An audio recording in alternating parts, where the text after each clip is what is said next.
خطلان چو دیاری پر از ارمان است، فرخار به برش ستاره تابان است. از چهره مهر مردمش آب خورد، فضل و هنرش شکوه این دوران است.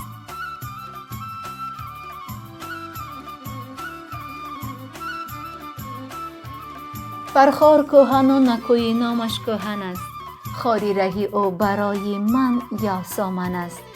از حسن و طراوتش کجا سیر شوم، زیرا که در آن شکوه و بوی وطن است.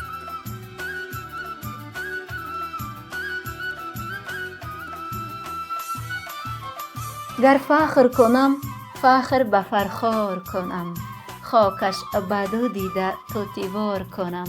تا شوکت و شان او فزاید به وطن، در جای 200 مردمی آن کار کنم.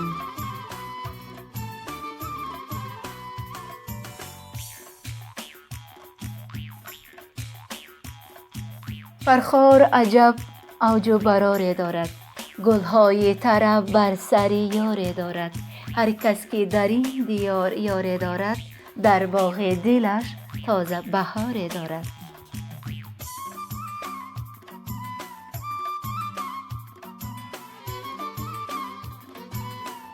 فرخار خوش است چه خوش هوای دارد، آبهای خنک و برگزار دارد.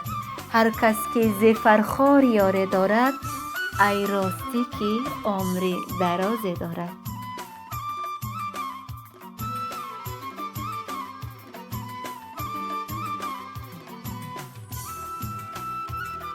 فرخار که مکان ایرادمردان باشد، در هر قدمش مرکد پیران باشد. از خاک و گلش زر بیروید، چه عجب! ای دوست به فرخار بیا، که عجبش اندر عجب است.